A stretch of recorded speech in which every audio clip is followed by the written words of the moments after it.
A girl is reading an article about a hero called the Golden Man. He is described as the golden shine that lights up the city, protecting New York. Everyone praises him, calling him strong and mighty. The girl with green eyes and red hair shows the article to a boy, asking if he remembers about Golden Man. The boy seems quite lost. His hair is messy, and a golden suit is in front of him. He is wearing a hospital uniform and claims he doesn't know anything about the Golden Man. The girl explains that a huge fire broke out last night, causing a factory to burn down, but there were no casualties. Even a child trapped inside was later saved by the Golden Man. The news is everywhere, with some talk shows speculating that the Golden Man himself may have started the fire to draw attention and create a spectacle. The girl, along with 3 other members, asks the boy about the incident, but he remembers nothing. He holds the Golden Man's helmet, staring at it as if seeing it for the first time, leaving everyone around him confused. It turns out he is actually the Golden Man, who has lost his memory after the incident. The boy tries hard to remember, but they advise him not to stress and to rest instead. Afterward, one of the girls, named Blues, stays with him to take care of him while the others leave, wishing him well. They worry about what will happen to the country without someone to protect the people.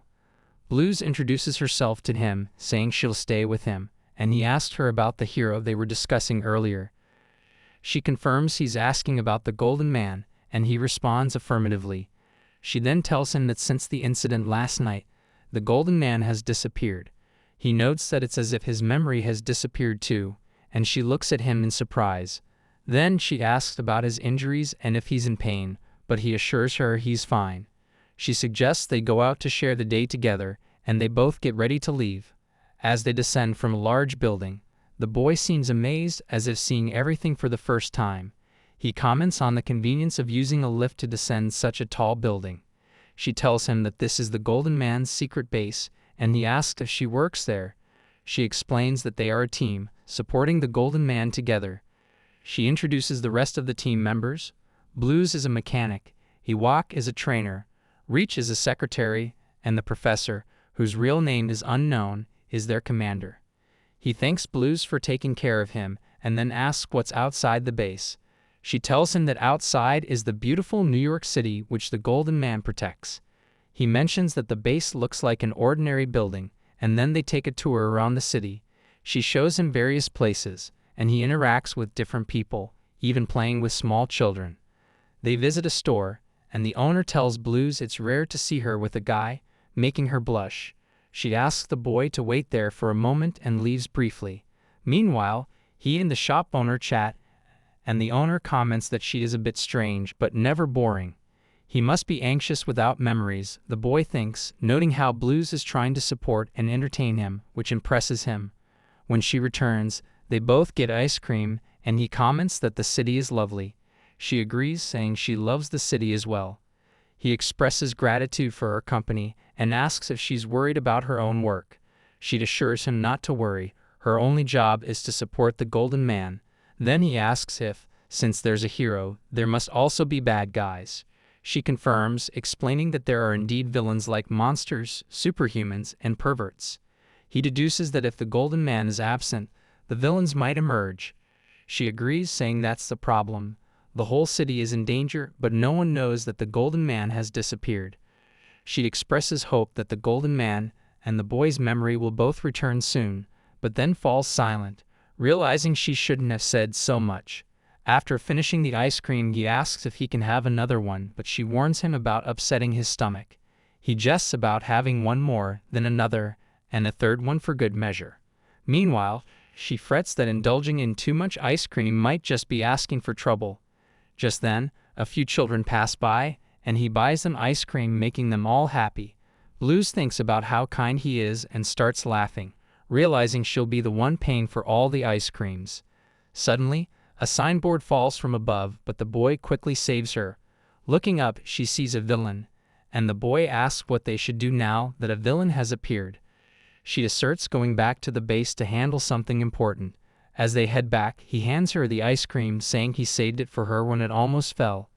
He then wonders how he managed to be strong enough to save Blues, surprised at his own strength. Meanwhile, in the city, a long-haired villain wearing black glasses, known as Dr. Centipede, shouts his intent to defeat the Golden Man. Back at the base, the team gathers to watch a video of the scene, quickly identifying the villain. They explain to the boy that Dr. Centipede is Golden Man's rival, obsessed with studying his combat data and constantly adapting to counter him. They worry about how to deal with him now that the Golden Man is absent, as he's demanding the hero's appearance. The boy asks if he can face Dr. Centipede and confidently asserts that he's strong enough to do it. Blues feels the same way, convinced that he is the one who must confront the villain. His determination takes everyone by surprise. They are shocked to hear her speak so confidently about him. Blues continues, saying that even if he has suffered memory loss and injuries, it doesn't matter. After all, he is the Golden Man. As if compelled by the force of her conviction, the truth slips out of her mouth, catching him off guard. Everyone stares at her face in astonishment, eyes wide with surprise. Their secretary, Reach, can't hold back her curiosity and asks if he has found any clues about his identity. Golden Man hesitantly admits that he had been suspicious himself, that he might actually be the Golden Man since he had lost his memory right around the same time the real Golden Man disappeared. He doesn't remember anything concrete about who he was, but deep down he feels like he could be Golden Man. The professor, who has been observing everything with a critical eye, says that from a logical standpoint, it all makes sense. Blues, sensing his uncertainty, encourages him even more. She tells him that while he may have mixed feelings about his identity, he is the only person who has the strength to stand up to the villain. The professor remains skeptical, not entirely sure if Golden Man is ready to face such a challenge yet. Meanwhile, on the other side of the city, the villain's reign of terror continues. Soaring above with monstrous centipede-like tentacles spread wide, the villain's laughter echoes through the streets. Enchanted by New York City's beauty, he declares he never tires of the billion-dollar night view, gazing down at the glowing skyscrapers in awe. He declares that there's a reason the city is known by that name. However, despite the city's breathtaking lights, he believes that the brightest and most magnificent star, the true heart of the city's light, is none other than Golden Man. The villain is obsessed with Golden Man and is eager, almost desperate, to encounter him face to face. Back at the team's base, the members gear up Golden Man, helping him into his uniform. They know that this is the moment of truth, and there's no turning back now. As they make their final preparations, they warn him that once he engages the villain, communication will be cut off. They won't be able to offer him any assistance or guidance during the battle.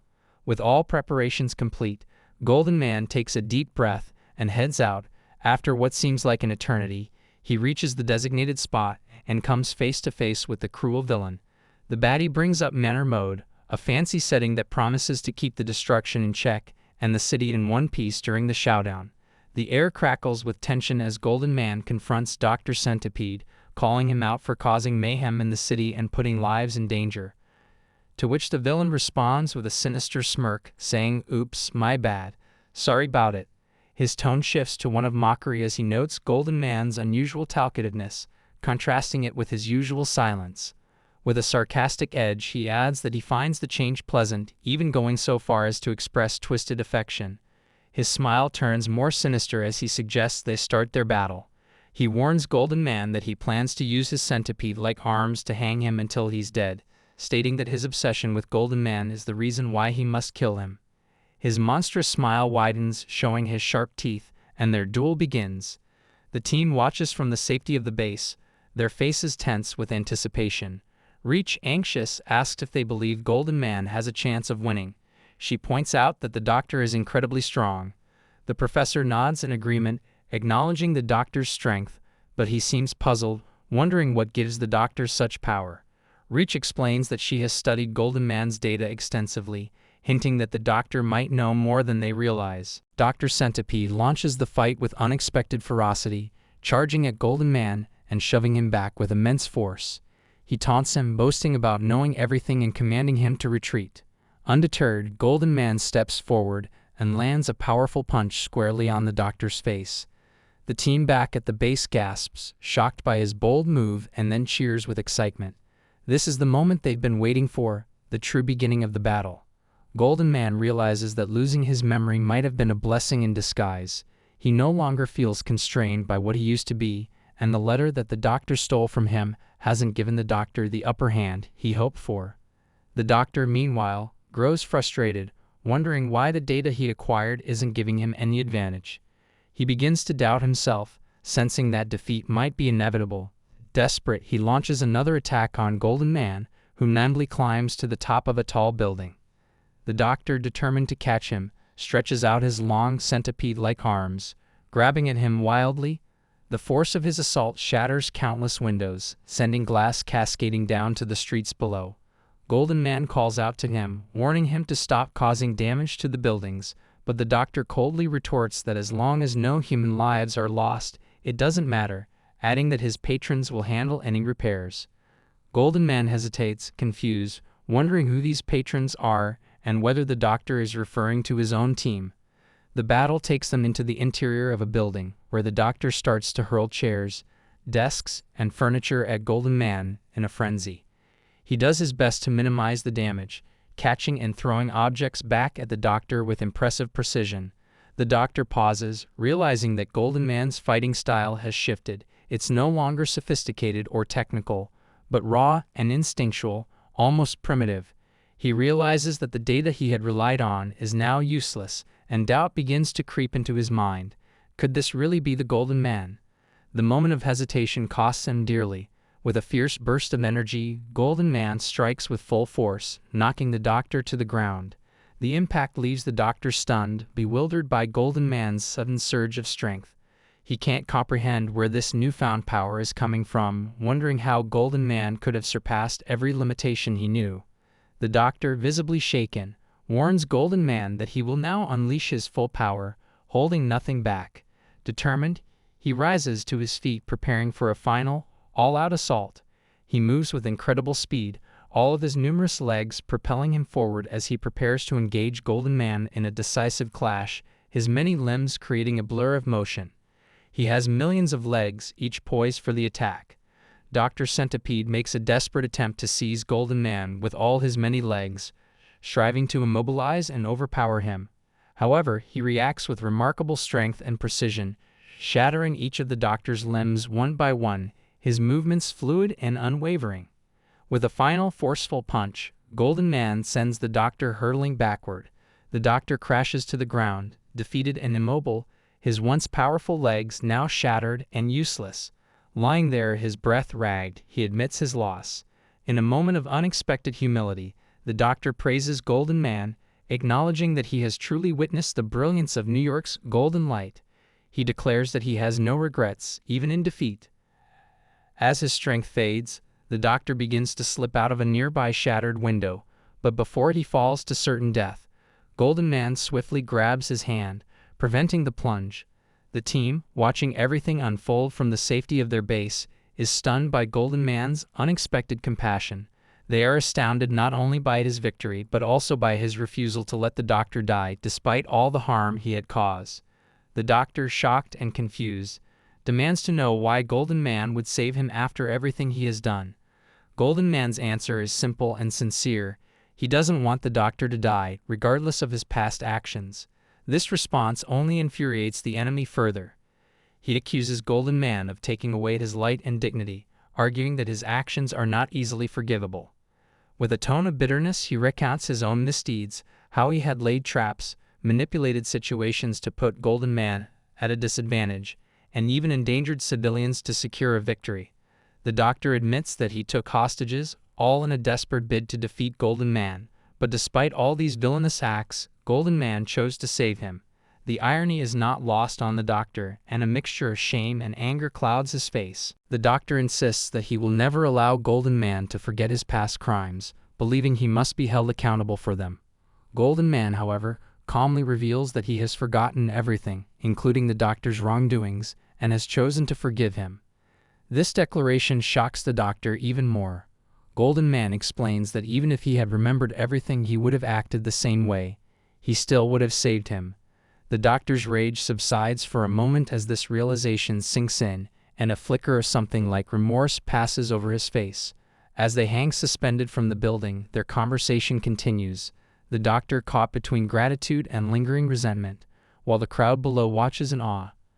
Thumbs are raised high, capturing every word and action, and the people cheer loudly for Golden Man, chanting his name as their hero.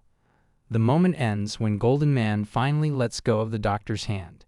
He falls, but instead of plummeting to the pavement, he lands safely in a rescue cloth that his escort team had stretched out below. His fall cushioned, the doctor is unharmed, and he is promptly taken into custody by the police. The crowd roars with approval, their cheers ringing through the night. They hail Golden Man for his bravery and for saving both the city and even his enemy. Golden Man's communication device reconnects with his team, and they eagerly congratulate him on his victory, their voices filled with relief and pride. Golden Man then asks if he should say a few words to the public, but the team reminds him that he usually leaves the scene without any fanfare.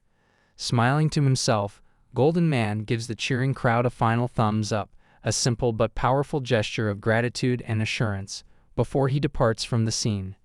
Returning to the base, Golden Man is greeted like a hero. The team members are on their feet, applauding his courage and integrity. They shower him with praise, commending his selflessness and dedication. One team member, particularly moved, approaches him with a personal congratulations, giving him a celebratory high five. The professor suggests they order some pizza and properly celebrate this hard-won victory. Golden Man nods, appreciating the support, and goes to freshen up. In his absence, the team begins to unwind, their tension easing as they reflect on the events that have transpired. Reach admits that she had been uncertain about the outcome of the battle, fearful of what might happen. The professor encourages everyone to relax, to take a moment to breathe and regroup after the intense encounter. But as the conversation continues, they can't help but turn their thoughts to the bigger questions that linger. Who exactly is the man they now call Golden Man? Where did he come from, and how did he gain such formidable strength? Ewok reveals a troubling detail, that they had lied to the man, telling him that he was Golden Man to gain his cooperation, despite knowing they had no real proof of his identity. Now they are left with more questions than answers. The team revisits the events of the previous night, piecing together the mystery. They remember the fire at the factory, a chaotic blaze that had threatened lives. The original Golden Man had gone inside to rescue a trapped child, and after successfully bringing the child to safety, he had returned into the burning building. It was then that they lost contact with him. They had only seen the footage from the outside, the child, safe, and then the original Golden Man vanishing back into the flames. What emerged later was the man who now wears Golden Man's suit. He was unconscious when they found him. His body was carrying the suit of the real Golden Man, but with no memory of who he was or how he had come to be there. When he woke up, he had no recollection of his past. This man, this mysterious figure, had no past, only the title they had given him, Golden Man. Blue argues that despite everything, this new Golden Man has proven himself to be a true hero. His powers surpassed what they had known before, but the professor remains skeptical. He insists that they must learn more about this man's true identity.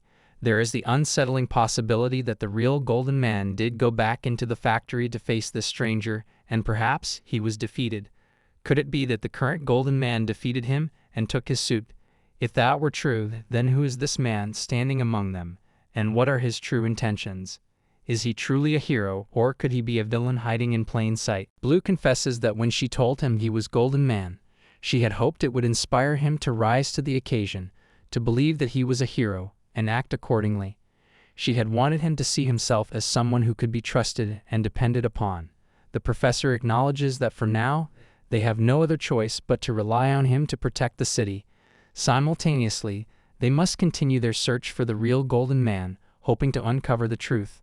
He emphasizes that they need to carefully monitor the new Golden Man's memories. They all know that if his memories return, they have no way of predicting how he might react or what he might do with his incredible power. This uncertainty looms over them like a shadow, casting doubt on the future. They understand the stakes. The city's peace hinges on the man known as Golden Man, whether by fate, accident, or deception. His actions, choices, and lost memories now hold the key to its future. All they can do is hope he proves to be the hero they need. Later, all the team members are gathered together, sitting in the common area.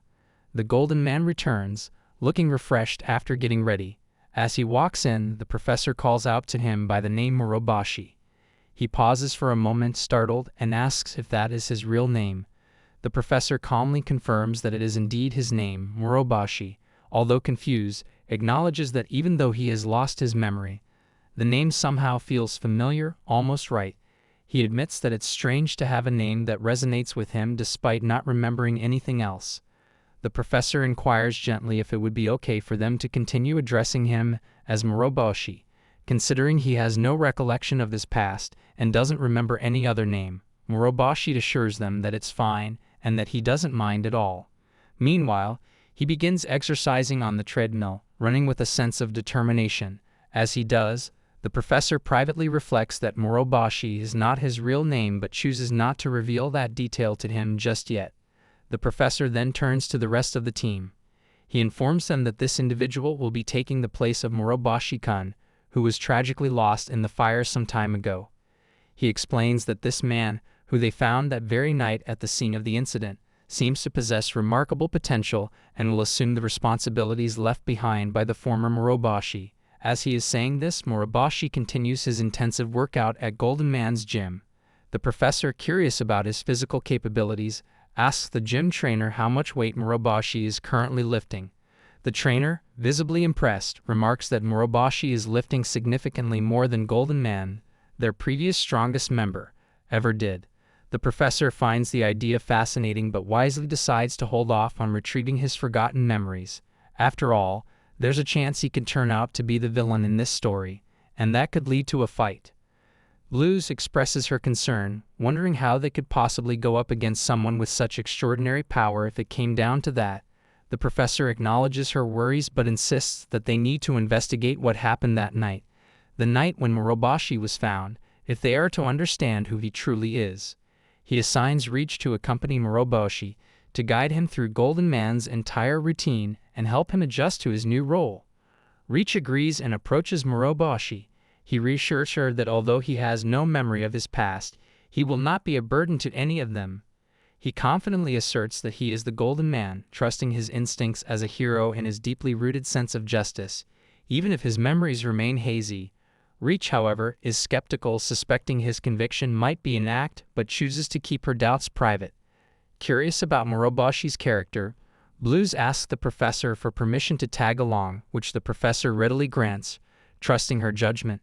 Meanwhile, Reach, still contemplating Moroboshi's past, questions Blues about how she funds her costly fieldwork. Afterward, Moroboshi, now decked out in Golden Man's legendary suit, strolls casually down a bustling New York City street. He interacts with the public, and people's faces light up when they see him. Children point and smile, recognizing the familiar figure of a hero, while adults eagerly gather around to take selfies with him. As he makes his way through the crowd, he stops to help an elderly couple cross the street, showcasing a friendly and considerate demeanor. Observing this from a distance, Blues notes that Moroboshi seems naturally sociable, a trait that contrasts with their initial expectations. She remarks to Reach that they might have been overly anxious about him fitting in, but Reach remains unconvinced. Reach expresses her reservations, insisting that it's too risky to rely on someone who not only lacks a clear history but also can't recall his own name or past. Blues acknowledges her concerns but reminds her that they currently have no better alternative. The two women decide to sit at a nearby cafe to continue their observation, sipping coffee as they watch Moroboshi interact with the crowd from a distance. They talk about how challenging it is to trust someone whose memory is completely lost, but they also recognize the unique skills and abilities he displays. After leaving the cafe, they walk past a partially repaired building. Moroboshi pauses in front of it, asking if it's the same structure that was damaged during his encounter with a certain doctor. Reach confirms that it is, but assures him that he doesn't need to worry about the cost of repairs.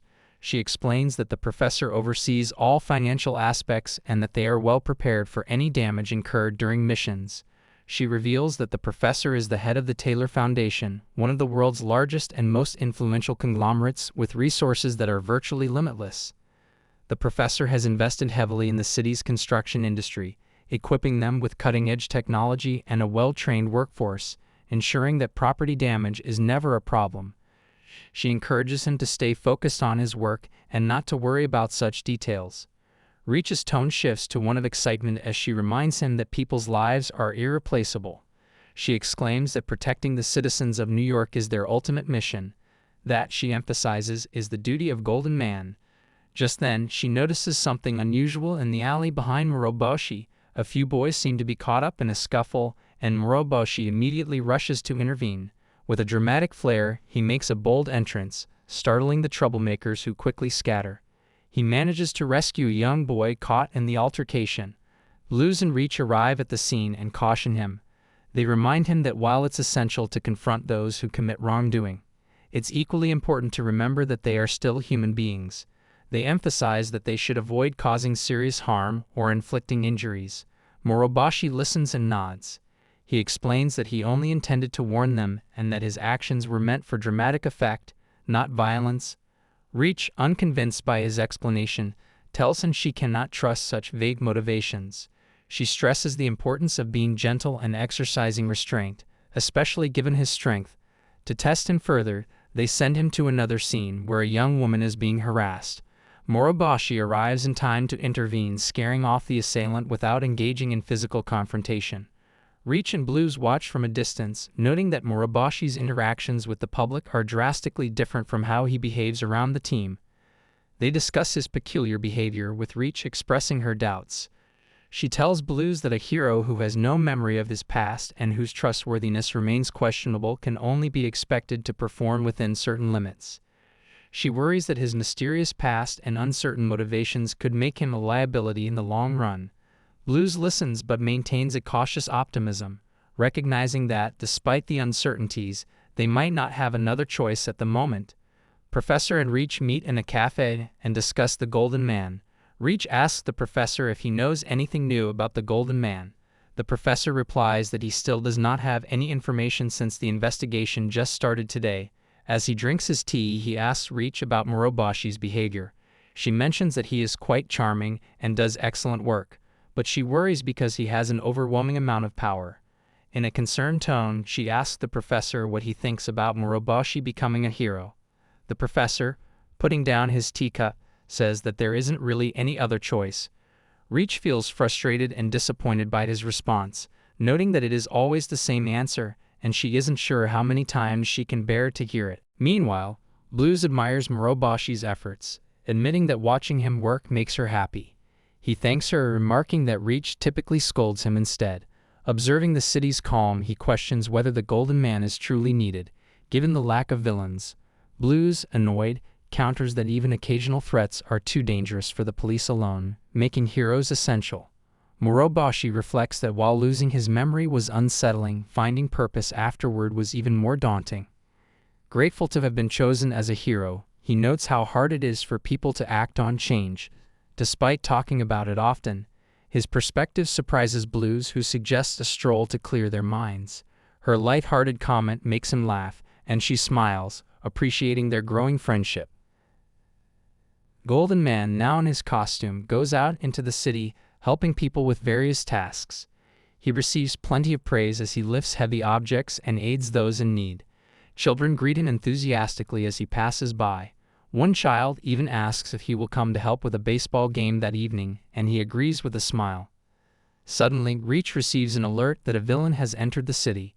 She informs Blues, who becomes alarmed. Panic spreads as they realize the villain is only 2 kilometers away and is approaching quickly. While Golden Man helps people, the villain appears and strikes him. This villain, known as Salchow, wears a hoodie and has glass-like hands.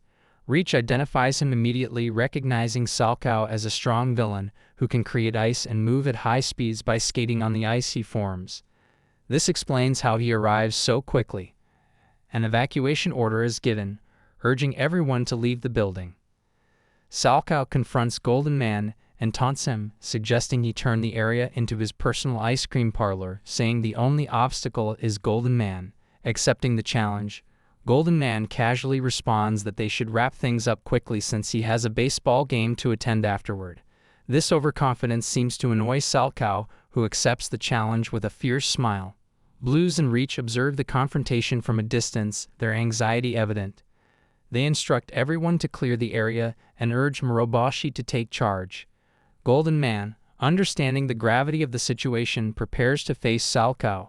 The villain, with an evil grin, challenges Golden Man to keep up, and the battle begins. Salchow launches a series of attacks, but Golden Man remains unscathed, handling each strike effortlessly. Salchow boasts about his strength and speed, attempting to demonstrate his power, which leaves Golden Man somewhat astonished. He silently acknowledges that Salchow is more than just a skater, he is an experienced fighter. Golden Man recognizes the villain's strength and, without hesitation, lifts a massive pillar from a nearby building, aiming it at Salchow. He brings it down hard, creating a cloud of rubble. Watching from a distance, Reach is startled, reminding herself that she said some damage is acceptable, but not to this extent. The battle intensifies, leading to considerable destruction. Objects, furniture, and even cups shatter in the chaos. Salchow, trying to corner Golden Man, claims that thin ice follows him wherever he moves, making escape impossible. Golden Man, remaining calm, simply states that this isn't the kind of ice that breaks. Salchow, enraged by his calmness, hurls an entire building at him. Blues and Reach are horrified at the sight, wondering if the city can handle such reckless destruction. Amidst the smoke and dust, the scene eventually clears to reveal Golden Man standing over a defeated Salchow, offering a hand to help him up despite his injuries. Golden Man later wakes up in the hospital, still recovering. Blue stands by his bed, jokingly asking if he has lost his memory again, sarcastically pointing out that he has gotten injured so soon. Golden Man admits that the villain was barely hurt, and he ends up saving the villain's life after the fight. Meanwhile, Salchow, now in police custody, has a message for Golden Man, acknowledging his loss. He expresses his admiration for Golden Man's dedication. He acknowledges that protecting everyone, even villains, is admirable, but advises him to take care of himself as well. Reach praises Golden Man. She says that he is the greatest hero of the current time. Blues, with a playful smile, teases Reach, suggesting that she is acting like it's under. Golden Man, confused by the term, asks what it means but doesn't wait for an explanation. Instead, he quickly gets out of bed, eager to head to the baseball game he has promised to attend. Blues remarks on how quickly he recovers, while Reach, watching him with a soft smile, admits that he might be reckless, but he is a good person. The professor informs the team that the base needs maintenance and cleaning, so everyone will need to leave temporarily. The professor explains that this process involves making necessary base adjustments and is an unavoidable step. The team members are surprised by this sudden announcement, but Reach, who is already aware of the situation, takes the opportunity to pull the team aside. She explains the real reason behind the decision, revealing that they want to ensure that all traces of the real Moroboshi are completely erased from the base. She further clarifies that Golden Man, who has been confined to the base, has had limited access, and his repeated questions have created an uncomfortable situation. In order to resolve this, the team has decided to send him away for a short period of time, providing some space for the necessary adjustments. The professor offers to book a hotel room for Golden Man, but Blues suggests a more personal approach, offering for him to stay at her house instead. Golden Man, although initially taken aback, agrees to the proposal. The professor, understanding the situation, gives them permission to leave the base. The two of them set off for Blues' house, walking together through the streets. As they approach her home, Golden Man, who is still adjusting to his new environment, seems curious and takes in the surroundings with quiet interest. Upon entering Blues' home, they are greeted by the sight of Desiree. Clothes are scattered around, and various belongings are out of place. Blues quickly apologizes for the mess, explaining that she hasn't had time to tidy up due to her busy schedule. Golden Man, who is notably tall, accidentally bumps his head on the low doorways, which causes Blues to comment on his height. She adds that the base's spacious design likely made it less noticeable, but now that they are in her much smaller house, it's becoming apparent. Blues, still feeling apologetic, explains that her home is much smaller in comparison to the base, and she offers Golden Man a warm welcome despite the limited space. To make Golden Man feel more at ease, Blues offers to prepare something for him to eat. Golden Man, although not particularly hungry, agrees to her offer. Blues quickly prepares a meal using frozen meatballs, and they sit down to eat together. During the meal, Golden Man observes Blues' enthusiastic enjoyment of the food. He reassures her not to hesitate and eat as much as she wants. As they talk, Golden Man asks if he used to eat so much before his memory loss. Blues smiles and assures him that he always had a big appetite, confirming that it's part of his nature. After the meal, Blues takes Golden Man to the lounge area, where she shows him a newspaper article about an influencer who has been publicly supporting him. The article catches Golden Man's attention, though he remains modest and does not seem to take the attention too seriously. Later, he joins Blues in the kitchen to help wash the dishes, which surprises her. Despite his advanced design and abilities, he seems eager to assist with even the simplest of tasks. This makes Blues reflect on the nature of Golden Man. He doesn't seem to remember much of his past, and yet he is capable of adapting and learning everyday skills. As the night progresses, Golden Man decides to take a shower, and Blues, in a considerate gesture, warns him about the unreliable water temperature in her house. She mentions that the water alternates between being hot and cold, which can be a little annoying. Afterward, as they prepare for bed, Blues settles into her room. But in the middle of the night, she wakes up and notices that Golden Man's door is open. Concerned, she gets out of bed to investigate and finds that he is not in his room. After searching around, she discovers him curled up inside a cabinet, fast asleep. Surprised but somewhat amused by this discovery, she decides to lie down beside him and quietly starts a conversation. She wonders where Golden Man came from and who he really is, trying to understand more about the person he has become. Recalling his behavior, Blues begins to praise him. She lists all his top traits: his hawk-like vigilance, unwavering trust in others, and ability to wear his heart on his sleeve. And let's not forget his love for food, aversion to baths, and knack for cozying up in tight spots, likening him to a cute little pup. She dozes off beside him into dreamland. Golden Man has a particularly intense dream.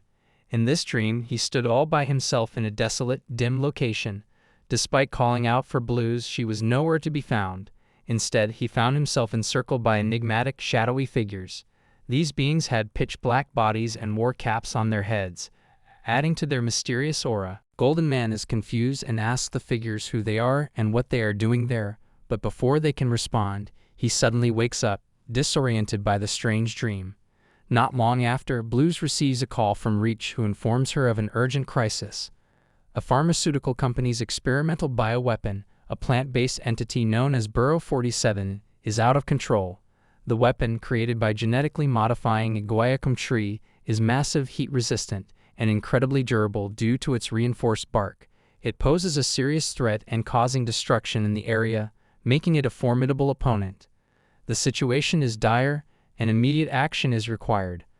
Golden Man, looking out of the window, spots the enormous plant weapon causing destruction nearby.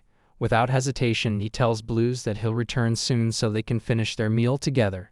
In a flash, he dons his Golden Man costume, symbolizing the city's protector, and leaps out of the window, charging toward the danger with determination.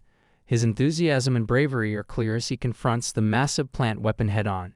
In an intense and dramatic clash, Golden Man unleashes a powerful attack, destroying the weapon in a single blow.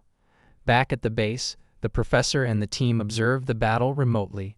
They are astonished by Golden Man's strength and efficiency, praising him for defeating such a dangerous opponent so quickly. Meanwhile, Blues watches the battle from a distance, impressed by his courage and capabilities. She is beginning to understand that perhaps Golden Man is more than just a replacement for the real Moroboshi. However, the chapter does not end on a calm note. Another villain emerges from the shadows, a mysterious figure dressed in black. She has been observing Golden Man's impressive performance and, with a sinister smile, remarks that the two of them are quite similar. She starts devising a plan for the inevitable confrontation, fully aware that their paths are destined to collide. The tension mounts, leaving both her team and Golden Man bracing for the challenges that lie ahead. Reach gathers the team, presenting a piece of surveillance footage she retrieved just a day earlier. Though the video is blurry and the figure indistinct, she points out a crucial detail: a glimpse of someone dressed in traditional Japanese attire.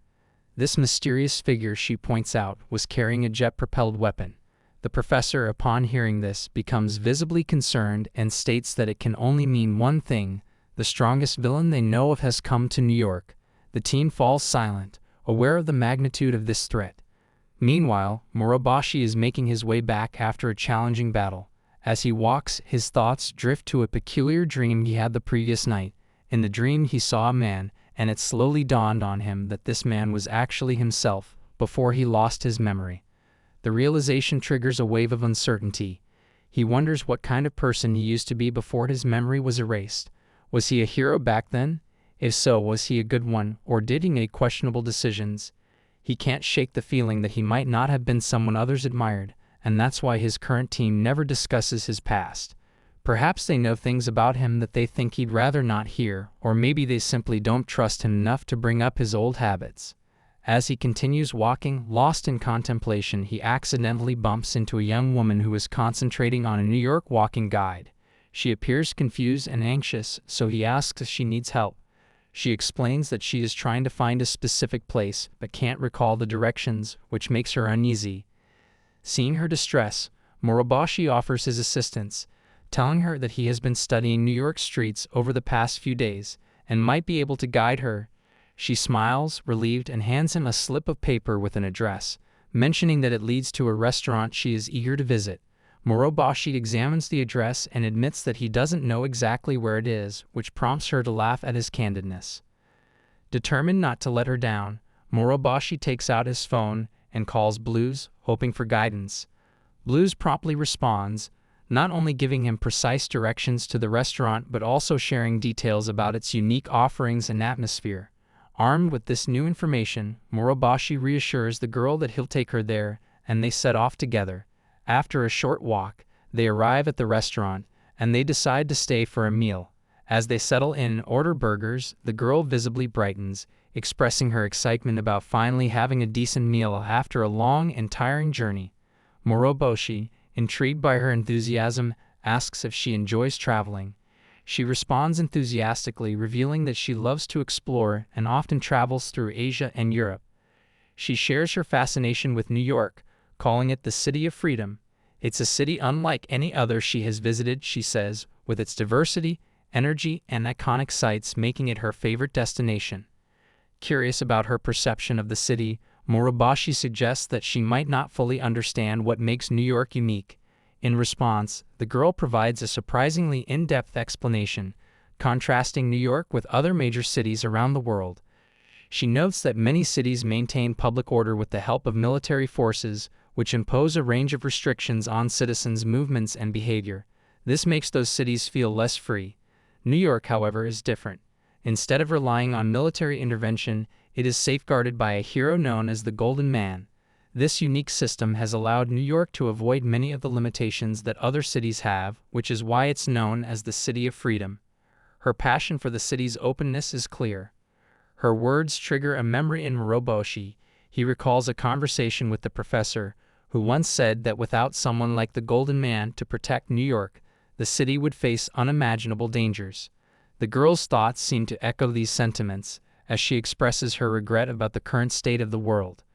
She wonders why things have become so chaotic, why there is so much conflict, and why some places are free while others are restricted. She then asks Moroboshi if he has had to face many villains, indicating her awareness of the dangers that heroes like him confront regularly. Before he can answer, his phone vibrates, signaling an urgent call. Realizing that he needs to go, he gets up. The girl rises as well, expressing heartfelt gratitude for his help in finding the restaurant and for sharing a meal with her.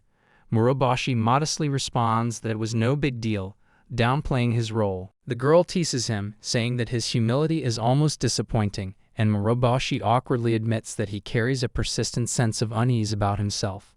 He admits that helping others is his way of trying to ease his own unease, though it often leaves him feeling like a fraud. The girl bursts into laughter, taken aback by his candor, and remarks on how unusual it is to hear someone openly call themselves a fraud. She reassures him, pointing out that he genuinely did help her, regardless of what was driving him.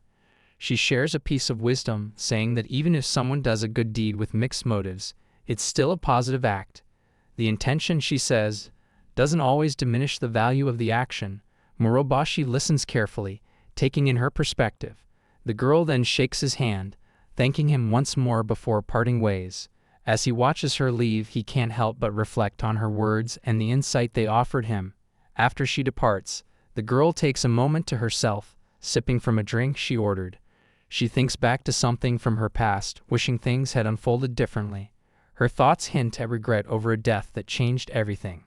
If only that person had survived, she believes, the world might be a different place today.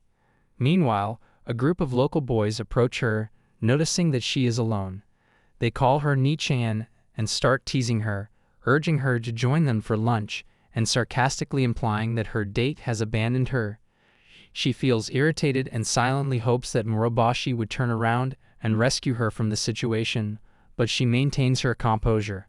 With a firm tone, she tells them that she has already eaten and insists that they leave her alone. As Moroboshi walks away, he returns to his team, who are now in the middle of a discussion about the new threat facing the city. The professor begins to describe the villain they are dealing with, an extraordinarily skilled swordsman who wields a unique jet-propelled weapon called the Jet Muramasa. According to the professor, this villain has been consistently attempting to contact the Golden Man, as if seeking an encounter. Moroboshi, perplexed, learns that she has even used social media to reach out, a surprising move for a supposed villain.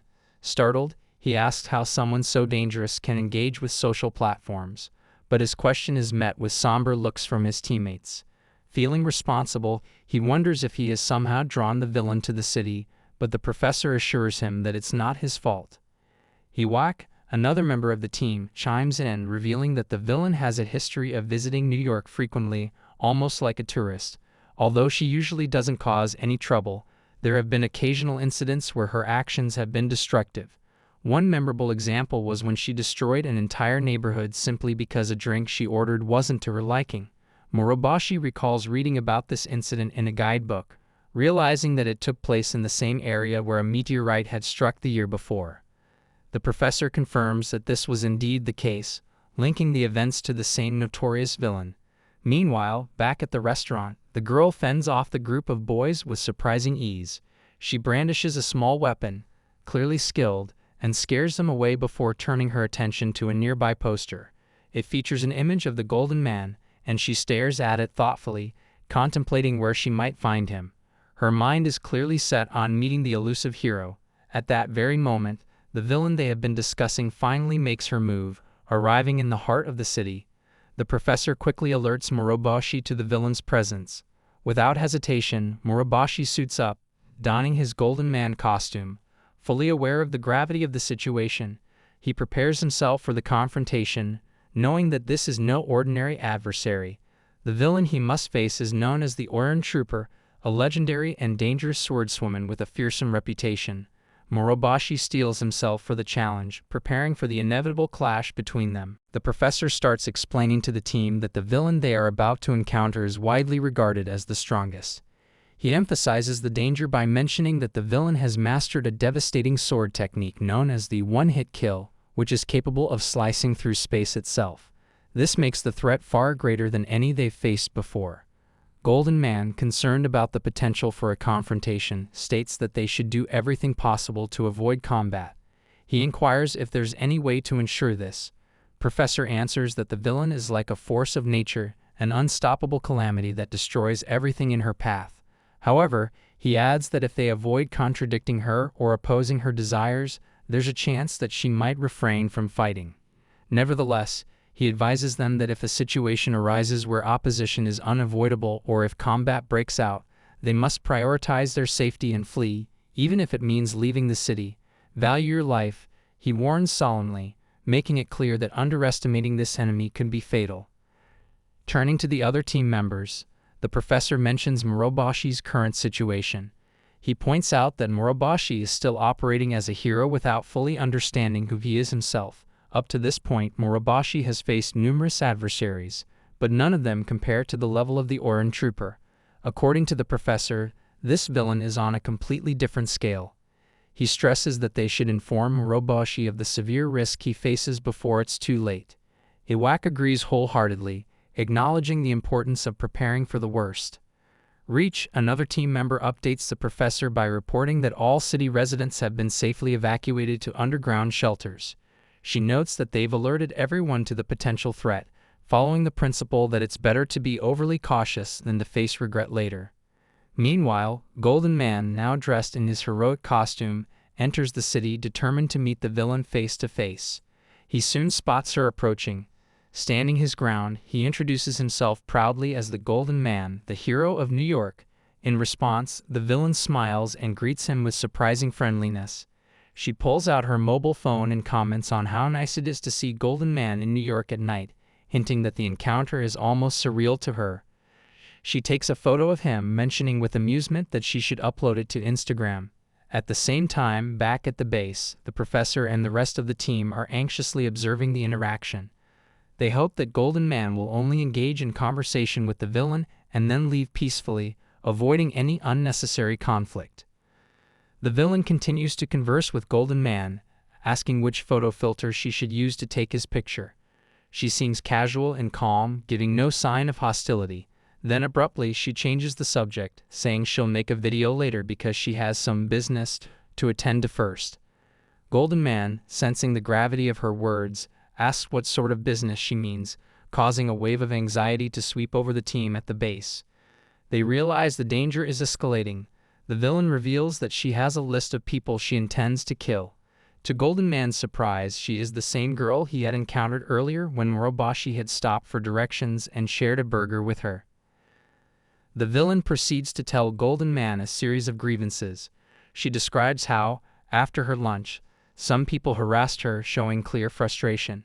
Additionally, she complained that a cashier had refused to accept NeoPay as a form of payment, which she found infuriating. Her tone becomes more intense as she lists other similar incidents, all leading her to the conclusion that the city doesn't deserve to be called the best tourist destination. Golden Man, realizing the intensity of her anger, tries to reason with her. He calmly argues that killing those who upset her is not a justifiable solution, but his attempt to dissuade her only enrages the villain further. She retaliates by striking him with a powerful blow, forcefully declaring that he should not interfere in her affairs and should mind his own business. Back at the base, the professor, now more anxious than ever, urgently orders Golden Man to retreat. He emphasizes that the villain is now in a triggered state, making the situation extremely dangerous. He assures Golden Man that they will handle evacuating the remaining residents, urging him to escape while he still can. Despite the professor's urgent warnings, Golden Man remains steadfast. He expresses his determination to stay and fight, explaining that he cannot be certain she will limit her violence to the people she initially targeted. He feels a deep responsibility to protect the citizens of this city and refuses to back down. Iwak, listening to Golden Man's decision, voices his support, agreeing that Moroboshi's instincts are right. As tensions mount, the villain begins to unleash her full power. With a series of slashes, she releases disaster-level shock waves that ripple through the area with devastating force. These shock waves are ultra-destructive, demonstrating her immense strength and power. The sheer intensity of her attack shakes the team at the base, who witness the unfolding chaos from afar. She then taunts Golden Man, daring him to turn away in the face of such destruction.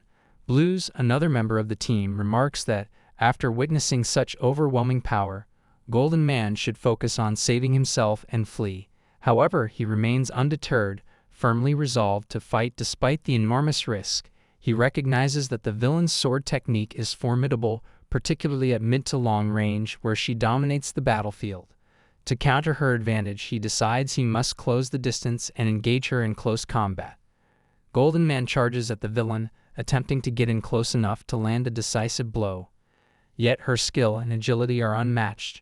She effortlessly counters his attack, knocking him down with a swift and brutal maneuver. Golden Man collapses to the ground, unconscious, his body sprawled out on the pavement. The professor, watching this devastating conclusion, remarks that this outcome was inevitable when facing the strongest villain. His words hang heavily, underscoring the danger they are up against. Here I am, know it's been a while. I was in denial about my love. Here I stand,